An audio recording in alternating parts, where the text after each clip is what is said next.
तो एक जगह पे उनको सारे जितने भी इंफॉर्मेशन है सब मिल जाया करेगा। ठीक है, मैं इस पे काम करता हूँ और एक वेबसाइट क्रिएट कर देता हूँ। राइट एजुकेशन के बारे में तो इतना ठीक है, बातें हो गई। अब हम जो मेन जो मेरा पर्पस है, social problems relating to our community on education, उस पे हम कुछ बातें करते हैं। तो ये बताइए कि शिक्षा के मामले में, तो शिक्षा के मामले में जो हमारा अभी सामाजिक स्तर है, सामाजिक हमारे लोगों की जो शिक्षा है, उस पे क्या ऑब्जर्वेशन है आपकी? बहुत सारी चीज़ें हैं। अगर सिर्फ शिक्षा की बात करें तो सिर्फ शिक्षा शिक्षा से भी एसोसिएटेड बहुत सारे इश्यूज होते हैं। तो हम दो स्तर पर देख सकते हैं। एक हम अर्बन बिहार पे देख सकते हैं, एक रूरल बिहार पे देख सकते हैं। जो आपकी शहरी क्षेत्र है वहाँ पे एजुकेशन का स्तर कुछ और है, और जो ग्रामीण क्षेत्र है वहाँ पे एजुकेशन का स्तर कुछ और है। तो जहाँ पर अगर हम सिर्फ शिक्षा की अगर हम सिर्फ बात करें तो शहरी क्षेत्रों में फिर भी अगर हम आधारभूत संरचनाओं की बात करें, इंफ्रास्ट्रक्चर की बात करें, तो वो मौजूद है, जिसकी वजह से शिक्षा पाना आसान हो जाता है। वहीं अगर हम ग्रामीण क्षेत्रों की बात करें तो शिक्षा के लिए जो इंफ्रास्ट्रक्चर है या जो शिक्षा का जो पूरा सिस्टम है वो वहाँ पे उस तरीके से नहीं है, अप टू द मार्क नहीं है। अगर ज़्यादा मैं ग्रामीण क्षेत्रों में मैंने विज़िट नहीं किया है, लेकिन बहुत लोगों से मैंने सुना है कि जो बेसिक एजुकेशन की जो हम बात करते हैं, एलिमेंट्री एजुकेशन की जो हम बात करते हैं, राइट टू एजुकेशन की जो हम बात करते हैं, वो भी पाने में असमर्थ है। क्योंकि वहाँ पे स्कूल नहीं है, स्कूल है तो वो प्रॉपर वहाँ पे स्कूल में इंफ्रास्ट्रक्चर नहीं है। अगर स्कूल भी है, वेल मेंटेन्ड स्कूल भी है, तो वहाँ पे जो शिक्षक है वो टाइम से नहीं जाते हैं। अगर मैं गर्ल्स की बात करूँ, अगर मैं रूरल एरियाज़ की गर्ल्स की बात करूँ, तो वहाँ पे जो हमारा जो डिस्क्रिमिनेशन है वो बहुत ज़्यादा है। अभी भी बहुत सारे क्राइम अगेंस्ट गर्ल्स हो रहा है वहाँ पे, अबडक्शन, रेप, ऐसी केसेस बहुत ज़्यादा आते हैं। और स्पेशली अगर हम बात करें तो नंबर्स का भी बहुत फ़र्क पड़ता है। बहुत सारे ऐसे एरियाज़ हैं जहाँ पे मेजॉरिटी पासवान कम्युनिटी रहती हैं, बहुत सारे ऐसे एरियाज़ हैं जहाँ पे बहुत कम पासवान कम्युनिटी रहती हैं। तो जहाँ पे भी कम पासवान कम्युनिटी के लोग रह रहे हैं, वो बहुत डर के संभल के रहते हैं, अपने बच्चों को मतलब सेफली रखना चाहते हैं। क्योंकि कोई चाहता नहीं है कि आपसे बड़ा बने। मतलब जो आपसे कास्ट की अगर हम बात कर रहे हैं तो आपसे जो जो ऊपर कास्ट के लोग हैं, जैसे कि ज़्यादातर बिहार की बात करें, पासवान हैं, बावन हैं, यादव हैं, और आपके जो हम कहते हैं लाला हैं, ये सब कुछ ऐसे कम्युनिटी हैं जो मेजॉरिटी में है। तो वो चाहते नहीं हैं कि क्योंकि उनको उनके दिमाग में कहीं ना कहीं ये सेट है कि इनके जो फोर फादर रहे हैं उन्होंने हमारी गुलामी की है या हमारा उन्होंने काम किया है, अब इनके बच्चे हमारे बच्चों के बराबरी करेंगे। तो कहीं ना कहीं ये चीज़ें गांव में अभी भी हैं। गांव में अनटचेबिलिटी की अगर हम बात करें तो मेरे जो पेरेंट्स हैं अभी वो ज़्यादा नहीं, लास्ट ही जनरेशन है। अगर सेकंड जनरेशन हूँ, वो मुझसे पहले की जनरेशन है। उन्होंने भी अपने बचपन में ये कुएं से पानी लेना और वहाँ पे उनको पानी ना लेने देना, वेट कराना, दूर रहो दुल दुल दुसाद, और ये सारी चीज़ें उन्होंने महसूस की है जो वो अपनी कहानियों में बताते हैं। तो गांव में ये चीज़ कम है क्योंकि शिक्षा नहीं पहुंच पाई है वहाँ पे, और वहाँ पे अपॉर्चुनिटीज़ नहीं पहुँच पाई हैं। लोग अभी भी, उनको अपने राइट्स के बारे में नहीं पता है, शिक्षा नहीं है तो अवेयरनेस नहीं है। और जो वहाँ पे एक पुराना सिस्टम जो चला आ रहा है कि शिक्षा पहुँचाने के गवर्नमेंट की तरफ से बहुत सारे प्रयास किए जाते हैं। अगर मैं बिहार की बात करूं और मैं विमेन की बात करूं तो पूरे इंडिया में जितना रिजर्वेशन बिहार में विमेन को मिला हुआ है फॉर एजुकेशन, फॉर जॉब, वो कहीं नहीं मिला हुआ है। 33% आपका रिजर्वेशन होता है हर एक जॉब में, अगर मैं बिहार की बात करूं। फिर जो पासवान हमारी जो कम्युनिटी है वो सिर्फ बिहार में ही सिचुएटेड नहीं है, वो कहीं ना कहीं उत्तर प्रदेश और झारखंड, कुछ परसेंटेज आपका बंगाल, और जो आपका बेसिकली जो नेपाल बॉर्डर के आसपास, लाइक वो तो बिहार ही है बेसिकली, वेस्ट बंगाल का जो आपका सिलीगुड़ी वाला जो एरिया है, कहीं ना कहीं बॉर्डर एरियाज में भी, असम में भी कहीं ना कहीं हमारे जो पासवान कम्युनिटी है वो सिचुएटेड है। एजुकेशन की अगर मैं बात करूं तो पॉवर्टी कहीं ना कहीं एजुकेशन और हायर एजुकेशन को अचीव करने से रोकता है। पॉवर्टी बहुत ज़्यादा है हमारी कम्युनिटी में और बहुत ज़्यादा गैप है। कुछ लोग यहाँ हैं तो कुछ लोग बहुत अभी भी खाने के लिए उनके पास पैसे नहीं है या सरवाइव करने के लिए, तो जब तक पेट नहीं भरेगा तब तक वो पढ़ाई के लिए नहीं सोच पाएंगे। तो कहीं ना कहीं वो जो बिहार में जो जोग्राफिकल कंडीशन है, जो फ्लड बार बार आता है, उसकी वजह से एग्रीकल्चर भी प्रॉपर तरीके से नहीं हो पाता। यही वजह है कि बहुत अच्छी खासी लैंड होल्डिंग होने के बावजूद भी वो लोग शहरों में आके एज अ लेबर काम करते हैं। हमारे महाराष्ट्र में या हमारे दिल्ली में, पंजाब में एज अ मोस्टली जो लेबर तबका है वो बिहार से ही आते हैं। और ऐसा नहीं है कि उनके गांव में उनके पास ज़मीन नहीं है, उनके पास उस तरीके से अब कैपिटल नहीं है। और उस तरीके से लाइक कृषि में भी अगर हम थोड़ा इनोवेशन करें, हम और भी बहुत सारी चीज़ें, कृषि ही नहीं, अगर मैं बात करूं, मैं थोड़ा शिक्षा के पॉइंट से थोड़ा मैं नहीं, ठीक है, यू मे कंटिन्यू प्लीज़। हाँ। तो उसमें अगर मैं बात करूं तो अगर हम राजस्थान की बात करते हैं तो आप देखेंगे आपकी इंडिया में या कहीं पे भी आप चले जाइए, आपको राजस्थान से रिलेटेड होटल्स आपको ज़रूर मिल जाएंगे, राजस्थान कुजीन आपको हर जगह ज़रूर मिल जाएगा। लेकिन हम अपनी चीज़ों को उतना ज़्यादा पॉपुलराइज नहीं कर पा रहे हैं। अगर हम बात करें, अगर हम बिहार की बात करें तो we have very rich culture में हमारा फूड, हमारा पहनावा, हमारी जो छोटी वस्तुएं होती हैं, साज सज्जा की वस्तुएं, वो सारी चीज़ें इंक्लूड होती हैं। बहुत सारी ऐसी पेंटिंग्स है, जैसे मधुबनी पेंटिंग है, उसके अलावा टिकली पेंटिंग्स हैं, उसके अलावा सिक्की पेंटिंग्स हैं। अगर आप बिहार म्यूजियम पटना में, जो कि बहुत सुंदर बना है, बहुत भव्य है, अगर आप वहाँ विजिट करेंगे तो आप पूरे बिहार को जान पाएंगे कि वहाँ पे कितनी सुंदर चीज़ें हैं।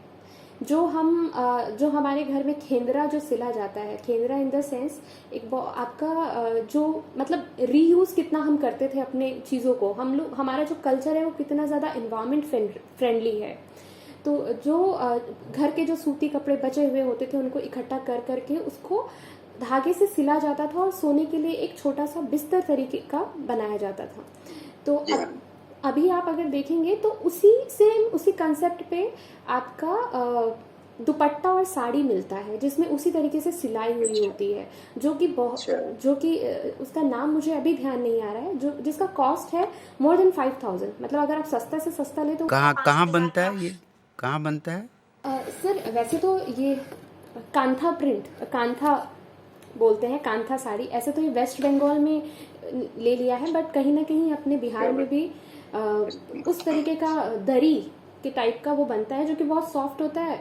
छोटे बच्चों के लिए वो ज़्यादा फेवरेबल होता है क्योंकि उसमें बहुत सॉफ्ट कपड़े का यूज़ किया जाता है, और वो इन्वायरमेंट फ्रेंडली है क्योंकि वो बचे हुए जो आपके पुराने कपड़े हैं उसको आप फेंक के नहीं ना, आप उसको रीयूज़ करते हैं। मैं ये आपको बता रही थी कि एजुकेशन की अगर हम बात करते हैं तो एजुकेशन से एसोसिएटेड बहुत सारे ऐसे इश्यूज़ हैं, बहुत सारे ऐसे चैलेंजेस हैं और जो कि पर्सनल और सोशल चैलेंजेस हैं, जिसकी वजह से एजुकेशन नहीं मिल पाती है, या एजुकेशन वो ग्रैब करने की कोशिश भी करते हैं बट मजबूरी वश वो नहीं कर पाते हैं।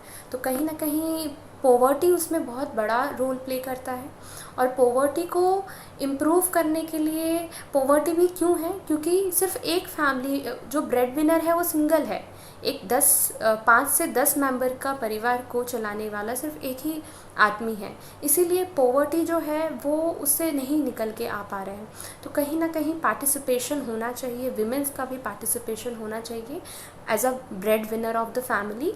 और वो कैसे कर सकते हैं हम, तो ज़रूरी नहीं है कि जो एजुकेटेड है, जो बहुत ज़्यादा शिक्षित है, वही अर्न कर सकते हैं। बहुत सारी ऐसी क्वालिटीज़ होती हैं जो हमारे विमेन में होती हैं, कुछ भी कर सकती हैं वो अपने। बहुत सारे ऐसे कौशल योजना चलते हैं, जैसे कंप्यूटर से रिलेटेड हो गया, जो थोड़ी बहुत एजुकेटेड है वो कंप्यूटर से रिलेटेड कर सकती हैं। और उसके अलावा बहुत सारे ऐसे फ़ैशन ज्वेलरी, फ़ैशन डिज़ाइनिंग, उसके अलावा बहुत सारे ऐसे आपके बहुत सारी ऐसी चीज़ें होती हैं, छोटी छोटी चीज़ें जो साज सज्जा की चीज़ें होती हैं, उस जिसको हम डेकोरेशन में यूज़ कर सकते हैं, उन सब चीज़ों को बनाने की उनको ट्रेनिंग दी जा सकती है और उनको भी हम बिज़नेस में ला सकते हैं, और जिससे वो अपने फैमिली का जो सोशियो इकोनॉमिक स्टेटस है उसको इम्प्रूव कर सकती हैं। और सर, एजुकेशन की अगर हम शहरी क्षेत्रों में बात करें तो कहीं ना कहीं कंपटीशन इतना ज़्यादा है, और अगर रीजनलिज़म और कास्टिज़म अगर हम बड़े शहरों में बात करें जहाँ पे उन लोगों की बहुलता कम है, तो वहाँ पे कास्टिज़म और रीजनलिज़म भी बहुत सहना पड़ता है हमारे लोगों को। पहला ये सहना पड़ता है कि बिहारी है, दूसरा ये सहना पड़ता है कि यूपी बिहार का है। ये आम भाषा में एज अ स्लैंग के रूप में भी कई बार प्रयोग किया जाता है। अगर किसी ने कुछ ऐसा काम किया तो उसको सीधा बोल दे, अबे बिहारी है क्या तू, मतलब इस तरीके से इन शब्दों का प्रयोग किया जाता है। उसके साथ ही साथ और ऐसा ये क्यों बोलते हैं, क्योंकि वो सिर्फ उन्हीं लोगों को देख पाते हैं जो कि रिक्शा पुलर हैं, जो कि एज अ लेबरर हैं, उनका उन्हीं से कहीं ना कहीं सामना होता है, या फिर वो उन लोगों को नहीं देख पाते जो कि पॉलिसी मेकर्स भी हैं, जो कि अच्छे अच्छे पोजीशंस पे भी हैं। तो इस वजह से क्योंकि मेजॉरिटी की अगर हम बात करें, येस बहुत ज़्यादा गैप है। पढ़े लिखे जो अगर तबके के जो लोग हैं या अच्छी जगह पे पोजीशन में हैं, तो ये वो वही लोग हैं जिनके परिवार में कोई एक सदस्य आगे निकल गया है और उनकी पीढ़ियां ही आगे पढ़ लिख रही हैं। बट समाज के वो छूटे हुए लोग जिनके परिवार से कोई नहीं निकल पाया है, कहीं ना कहीं हमारी भी ये खामियां हैं और ये कमियां हैं कि हम अपने आप को भी उनसे सेग्रीगेट कर लेते हैं। हमें लगता है, मतलब हम उन्हें अपना ना मान के हम अपने आप को उनसे बड़ा दिखाने की कोशिश करते हैं, या ऐसी मंशा और ऐसी मेंटालिटी रखते हैं। तो इस वजह से भी ये समाज की भी एक लूप होल है कि हम अपने समाज का सर्वांगीण विकास नहीं कर पा रहे हैं, उनको अपना नहीं बना पा रहे हैं। तो ये भी एक कारण है कि ये ह्यूज गैप है, एक यहाँ है तो एक बिल्कुल बॉटम में है। तो ये सारी इश्यूज़ हैं जो कि एजुकेशन को अचीव करने में प्रॉब्लम क्रिएट कर रही है। उसके साथ ही साथ अगर मैं ये बात करूं कि हम उस गैप को फिल कैसे कर सकते हैं, तो कहीं ना कहीं सबसे पहले तो इंसान को इंसान के तौर पे समझना चाहिए।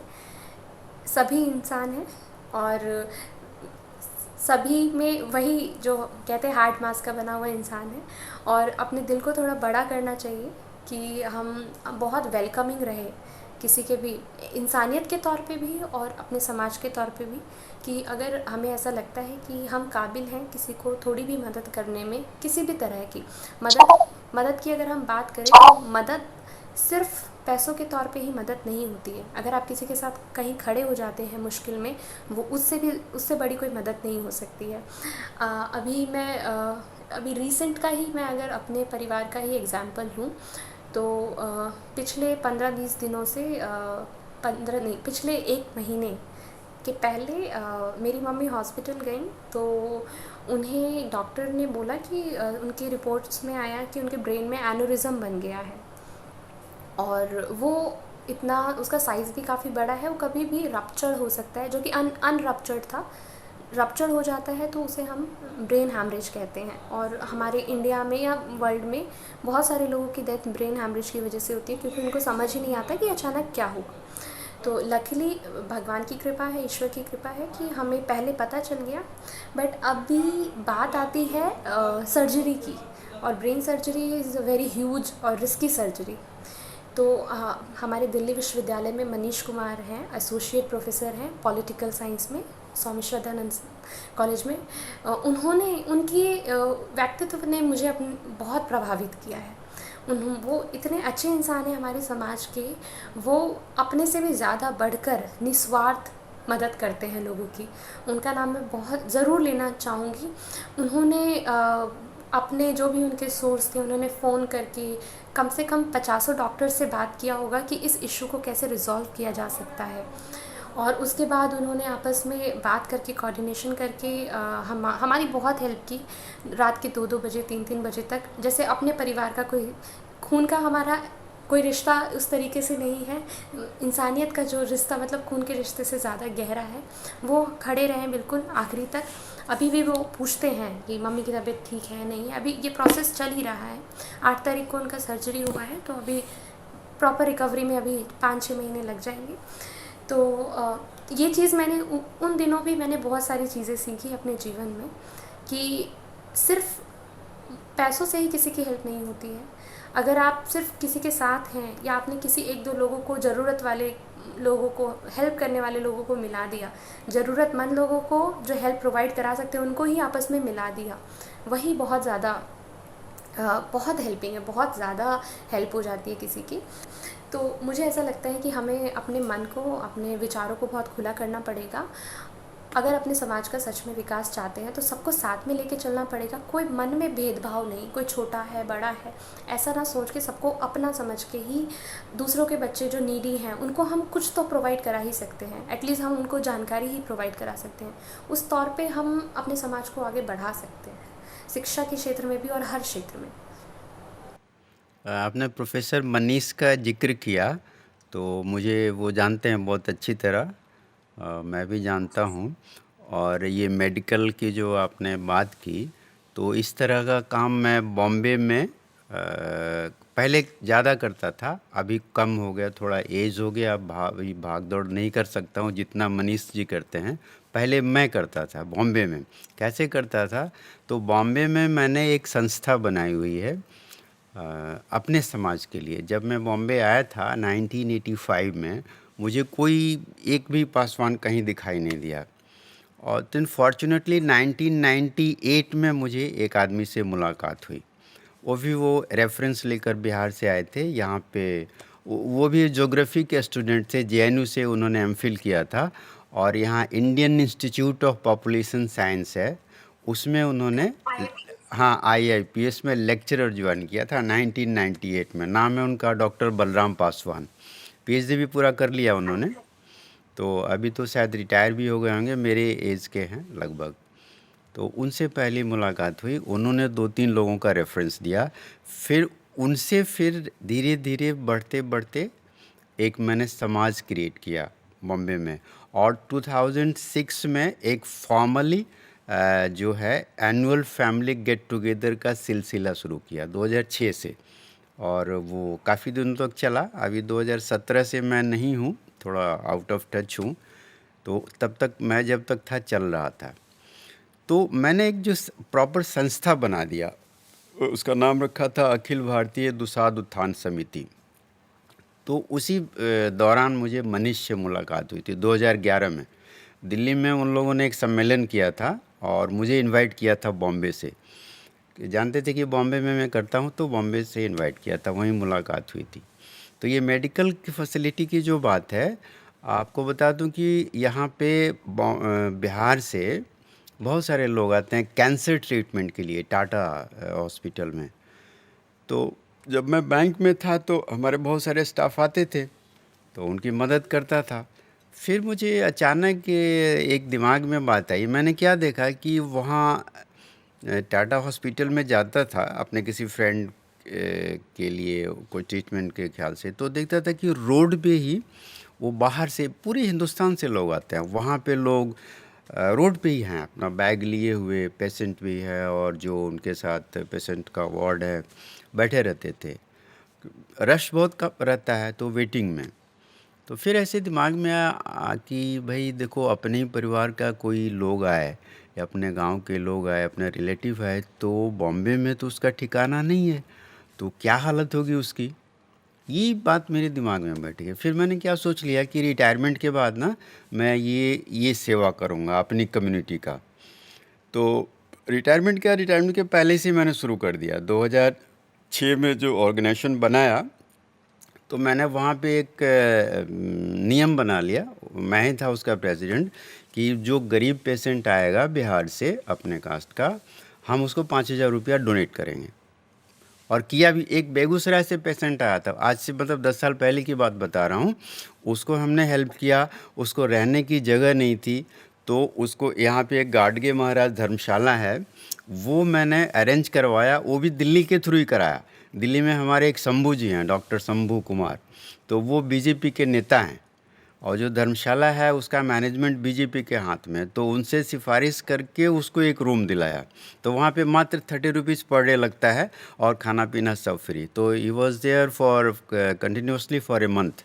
उसको ये तंबाकू के कारण उसमें वो कैंसर हो जाता है ना, कुछ हुआ गया था, तो ऑपरेशन हुआ, ठीक हो गया।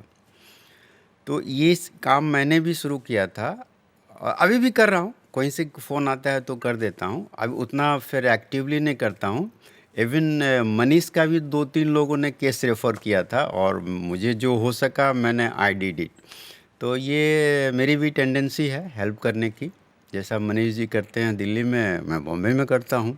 तो इसलिए हम लोग लाइक माइंडेड हैं। आप उनसे पूछिएगा, he knows me very well. ठीक है एकता जी, तो चलो ये तो आउट ऑफ द इंटरव्यू थोड़ी बात हम लोगों ने कर ली। इससे रिलेटेड बात करते हैं। आपने जो बताया अपनी पासवान कम्युनिटी के बारे में, एजुकेशन प्लस पॉवर्टी, ये लिंक्ड है।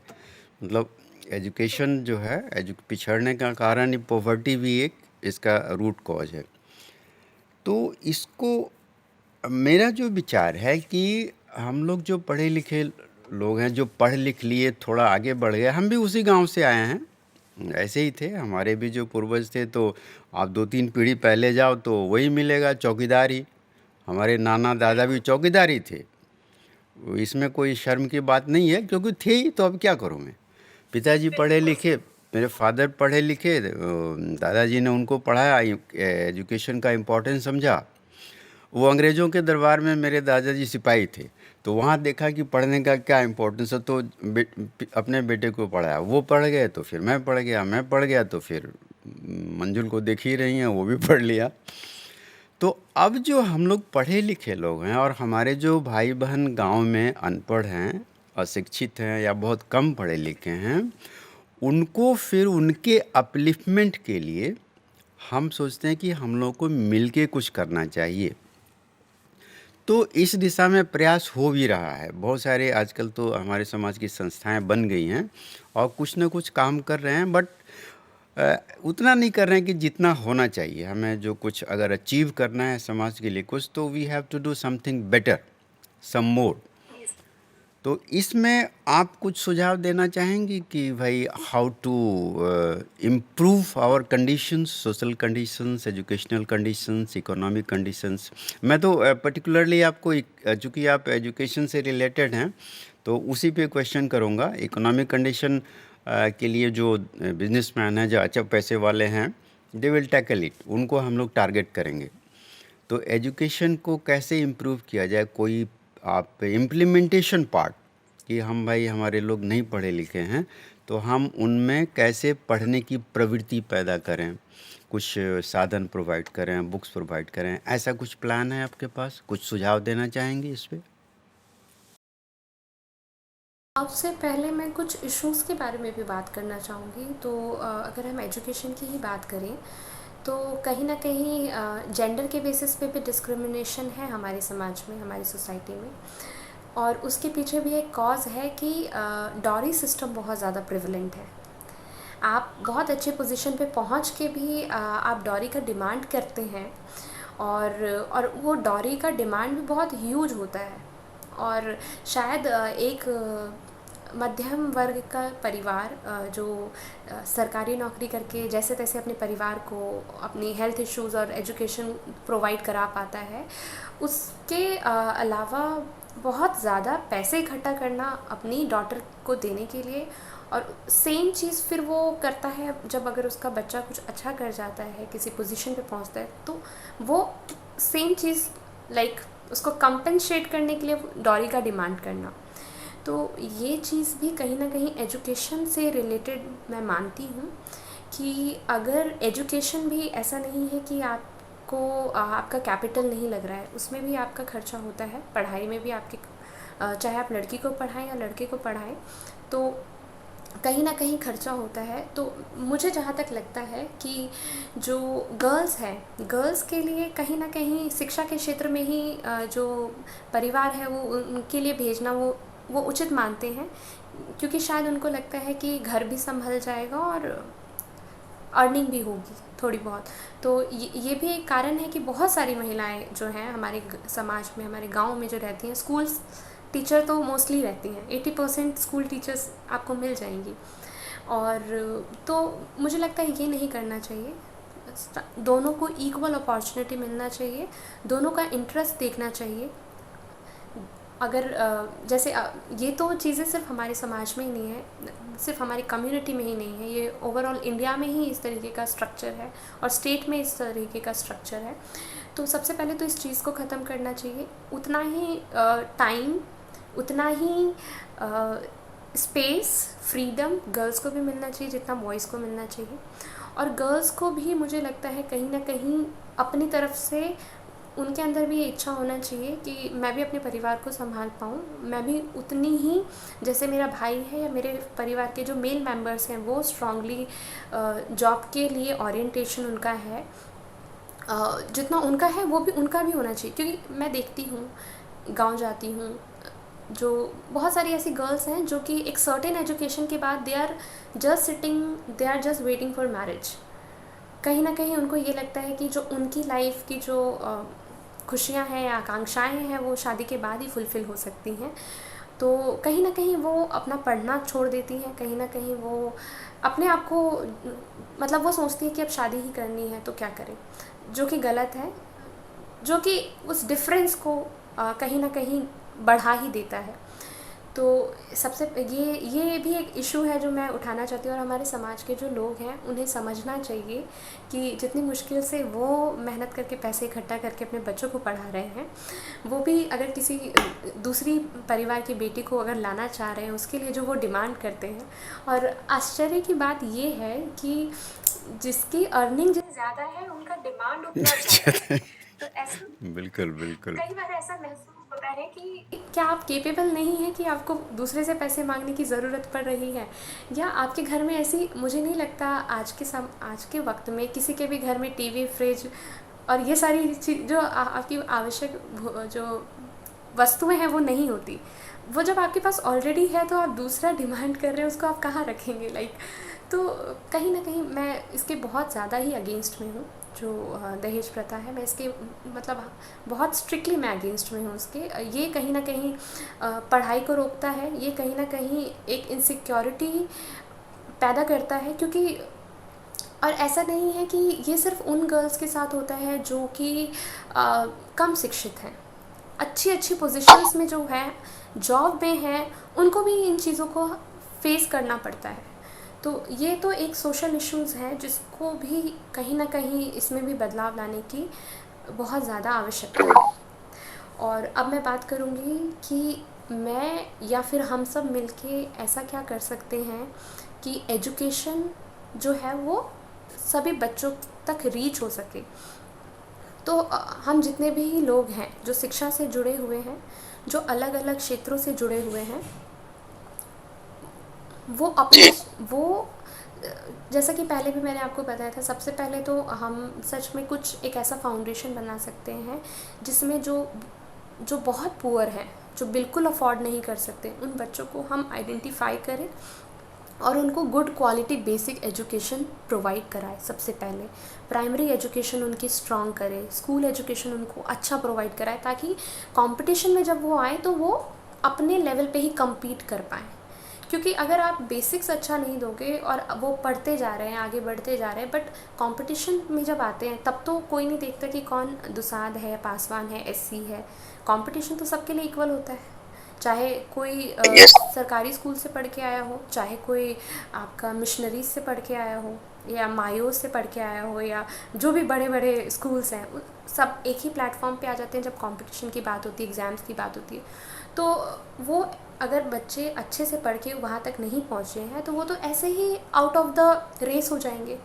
तो कहीं ना कहीं जो हमारी बेसिक एजुकेशन है वो बहुत स्ट्रांग होना चाहिए। जो भी चीज़ें अगर हम लोग सोशली प्रोवाइड करा पाएँ, या हम अपने जो पॉलिटिकल लीडर्स हैं, क्योंकि उनके पास काफ़ी फ़ंड होता है, वो बहुत चीज़ अरेंज कर सकते हैं। कहीं न कहीं हमें एक दूसरे से मिलकर ही, मतलब मैं चाहूँगी कि पॉलिटिकली भी इन्फ्लुएंस थोड़ा बहुत होना चाहिए, क्योंकि चीज़ें आसान हो जाती हैं। आप बहुत मेहनत करते हैं, आपकी मंशा बहुत अच्छी है, लेकिन सपोर्ट आपके पास नहीं है तो आप चीज़ों को नहीं कर पाते सही तरीके से। तो कहीं न कहीं अगर कुछ ऐसे लाइट माइंडेड लोग जो पॉलिटिक्स में भी हैं, वो भी अगर आएँ तो काफ़ी अच्छा होगा। अभी जैसे आप राकेश सिन्हा को अगर आप जानते हो, एमपी है राज्यसभा, वो भी बेगूसराय से ही हैं। और हमारे दिल्ली स्कूल ऑफ इकोनॉमिक्स में रतन टाटा लाइब्रेरी है, बहुत फेमस है, और वो दिल्ली विश्वविद्यालय में ही पॉलिटिकल साइंस के प्रोफेसर रहे हैं। तो मैं जो देखती हूँ, कहीं ना कहीं जब वो राज्यसभा में आए हैं तो 2-3 बहुत अच्छी अच्छी चीज़ें वो बेगूसराय के उत्थान के लिए कर रहे हैं। जैसे एक हमारा सिमरिया पुल है, उसके अलावा वो मटिहानी के ऊपर शायद पुल बना रहे हैं या रोड कंस्ट्रक्शन कर रहे हैं। अगर आप नितिन गडकरी जी का अगर आप सुनेंगे, भाषण सुनेंगे, तो उन्होंने भी अनाउंसमेंट किया है कि हम इस चीज़ को अप्रूव कर रहे हैं। तो ये भी बहुत इम्पॉर्टेंट है कि हमारे समाज या हमारे प्रदेश के लोग हैं जो वहाँ पे है, उनसे हम हेल्प ले पाएँ, ताकि हम जो जो हमारा रूट कॉज है उसको हम फुलफ़िल कर सकें। और जहाँ तक गाइडेंस की बात है, कोचिंग प्रोवाइड कराने की बात है, तो बहुत सारे दिल्ली में ऐसे कोचिंग इंस्टीट्यूट्स हैं जो हमारे शिक्षित जो हमारे जितने भी शिक्षक हैं, उनके कहीं ना कहीं उनके कनेक्शंस हैं, उनके साथ फ्रेंडशिप है।